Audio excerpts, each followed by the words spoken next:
Honey, happy anniversary. A day in my life as ano ba special sa akin?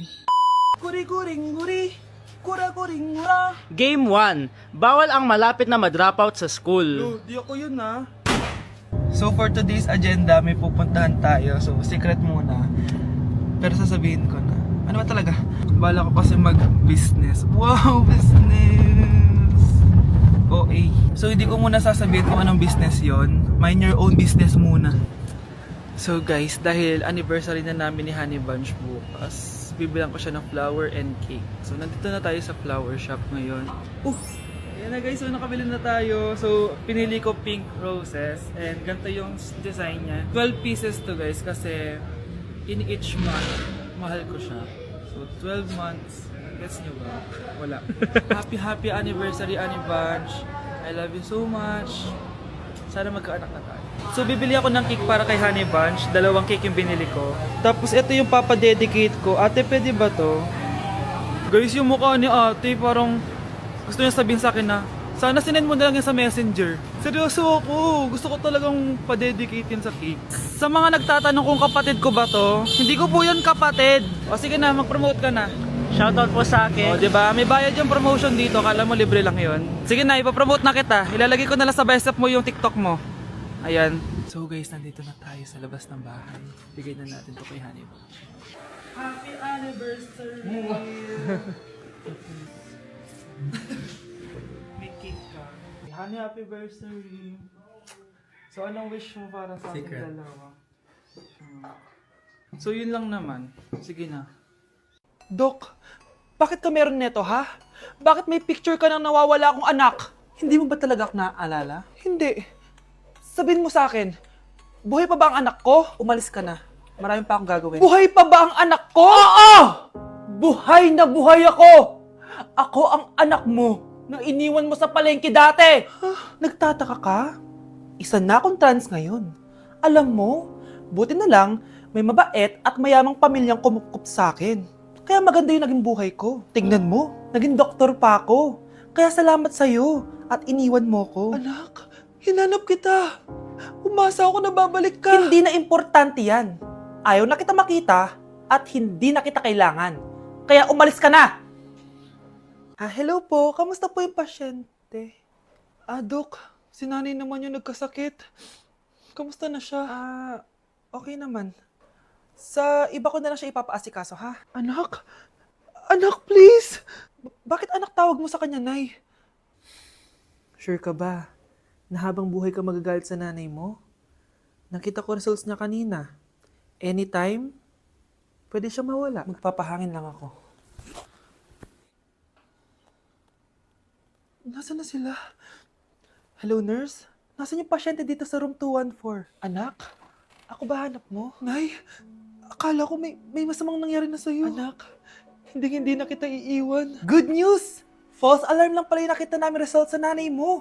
Ibig sabihin, magiging okay siya. Salamat naman. Nay, ayoko na mawala ka sa akin, ha? Yay! May ate na ako!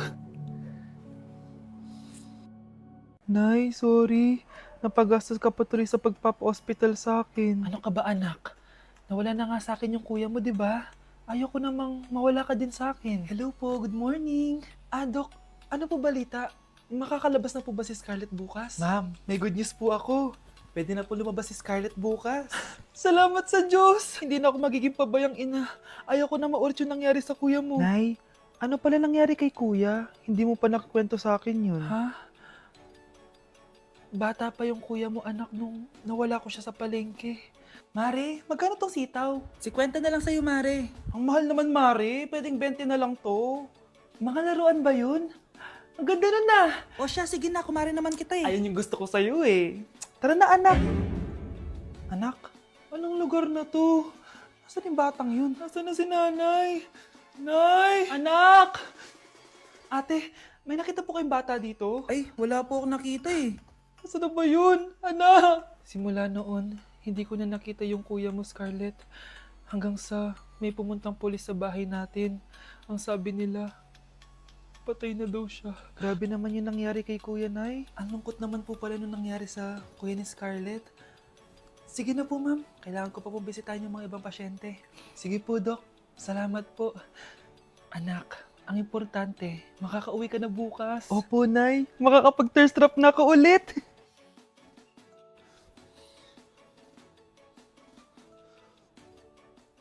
Anak, tara na, uwi na tayo. Nay, may pinapabigay pala si Doc sa'yo.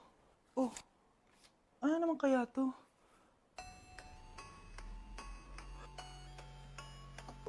Paano nangyari yun? Ate, patay na natin to. Nakakatakot pala to. Parang mukha mo. Hala, ano sinasabi mo? Eh, ikaw nga tong nakakatakot yung ugali. Ano bakit? Ikaw nga to parang hindi pa nakamubon sa pagiging jeje mo. Bakit? Ano ba problema mo? Yung itsura mo, aesthetic ako. Ikaw. Ako, jejemon ako. Ikaw. Body yung makeup ko. Ikaw. OG look ako. Yung nanay mo nga naging ganito din ikaw. Mamahalin ng bag ko. Ikaw. Domokun yung bag ko. Ikaw. Naka-iPhone ako, kaya malinaw ang mga pictures ko. Ikaw. Hala, tatlong camera. Ako, meron akong housing. 3310. Kahit ipukpok mo to sa kokote mo, hindi masisira. Ikaw.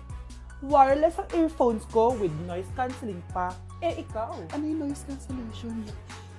Meron din ako niyan. May wire pa. Ikaw. Ito. Siguradong wala ka neto. May Apple Watch ako. Touchscreen pa to. Ikaw. May ganun?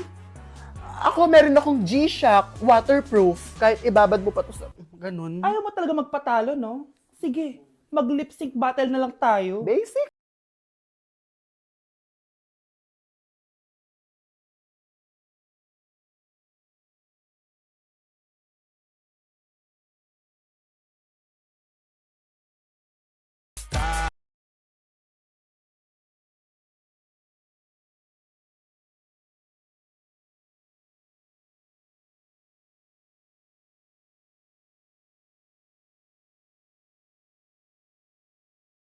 Ever. Ay, nagugutom na ako. Lobat na ako. Nasaan yung charger na phone ko? Nandito lang yung kanina. Nay, nawawala yung charger na phone ko. Bakit, anak? Ano ba naman yun, anak? Palagi ka na lang may nawawala. Hindi ka kasi naghahanap ng maayos. Eto lang, oh. Oh, ano to? Paano nangyari yun? Next time kasi, gamitin ng mata, hindi ang bibig. Oh. Opo, Nay. Nay, biglang nasira tong phone ko. Ginagamit ko pa naman to sa school. Pwedeng palitan mo. Nasira yung phone mo? Wait lang. Ito, gamitin mo. Luma na to Bilan mo na lang ako ng bago, Nay. Naku, tigil-tigilan mo ako dyan, anak ha. Pinang-strap ko lang naman yung luma mong phone. School ka pa nalalaman dyan. Sorry, sige, okay na to. Nay, nakailang tinapay na ako pero gutom pa din ako. Anak, nakakabitin talaga yun sa breakfast, tapos bitin din sa nutrisyon. Eto, bagong Energen. Mas pinadami na ang cereals nito, kaya talagang mas matagal na ang busog mo. Talaga ba, Nay? Oo, mas mabubusog ka dito at mas complete nutrition pa to compared sa tinapay. Dahil meron na tong carbs, fiber, protein, at mga vitamins. Kaya sulit talaga.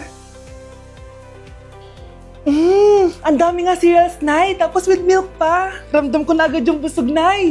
May problema ka pa? Sabihin mo na lahat sa akin. May solution ako dyan. Go, Nay.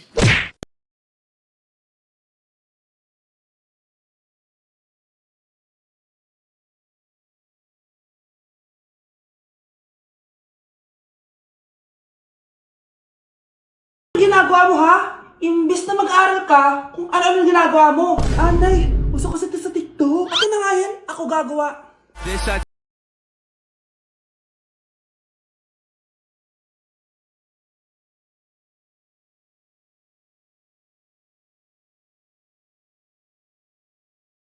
Ladi na nga siya.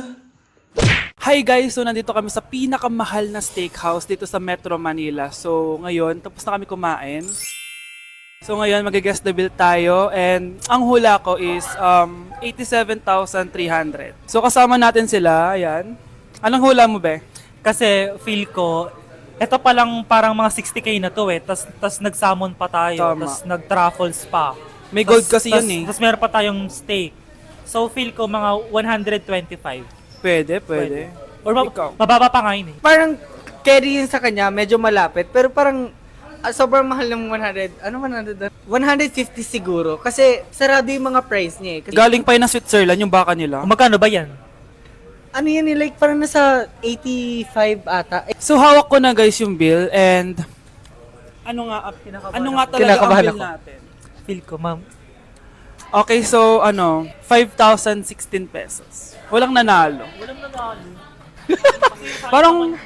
Parang barya lang. Baba naman. Kasi, di ba, parang hindi man lang nangurot sa bangko natin. Di ba? Dapat mangurot siya. wala man nangyari. So ngayon, ang next challenge natin is pipili ng ATM card yung cashier. So ito na yung mga card natin guys. May mga milyones yan na laman. Black card. Akin gold card. Black card. Ikaw, basically lang yung sa'yo, blue yung sa'yo eh. So yun guys, sinashuffle na namin. Sana masaya sa akin. Akin talaga yung makukuha. Kuya, pili ka na po. akin kilit mo. Hello! Sa akin yung napili. Wala pala kayo eh. Magkano ang franchise nito? Ma'am. Magkano lahat ka? Trigger warning, kung takot kayo sa tahi, huwag niyong papanoorin to. So may nag-comment, bago ko sagutin yan, gusto ko lang sabihin na Happy New Year everyone! Tapos na yung 2024. So, answering the question, ano po yung nasa labi niyo? Tinahi po yung labi ko. Ang ginawa pong surgery sa akin is lip reduction surgery. So, pang 5 araw na to guys, and as you can see, hindi ko na ilalapit kasi baka matakot talaga kayo. Bakit ako nagpa-lip reduction surgery? First of all, siguro lahat naman tayo may insecurity. And kung di nyo napapansin, malaki talaga naturally yung labi ko. Mas malaki yung sa taas compare sa baba. So, hindi siya proportion. Actually, dapat hindi ko na siya itutuloy. Pero may isang bagay kung bakit ko siya tinuloy. And yung number 2 reason ko is palagi ko siyang nakakagat whenever na kumakain ako. So, dahil nga malaki yung labi ko, marami laman sa loob. So, kapag ngumunguya ako, nakakain ko siya. Ang tendency, hindi nawawala yung singaw ko. And lumalaki yung singaw ko kasi palagi ko siyang nakakagat. Imagine, hindi lang isa, hindi lang dalawa ko siya beses nakakagat, kundi siguro mga 5. Ganun kalala. So, dugong-dugo talaga. Kaya tinuloy ko na rin siya para finally mabawasan na yung laman niya sa loob at sana hindi ko na siya makagat in the future. Pero syempre, para mas maging confident na rin ako sa mga pictures. Kung nagtataka kayo kung bakit after Pasko or December 26 ako nagpa-surgery, is yun yung earliest na appointment na pwede yung doctor ko. And yun na yung ginrab ko since kailangan kong gumaling before ako bumalik sa school. Kasi di naman ako pwedeng bumalik sa school na nang ganito yung sitwasyon ng bibig ko. Paano ako magre-report, diba? Ito na ata yung sinasabi nilang New Year, New Me. So yun lang naman guys. Again, happy New Year. Wishing you all the best in 2025. Babalik na ako sa content ko. Promise, pag gumaling na talaga to. Bye-bye.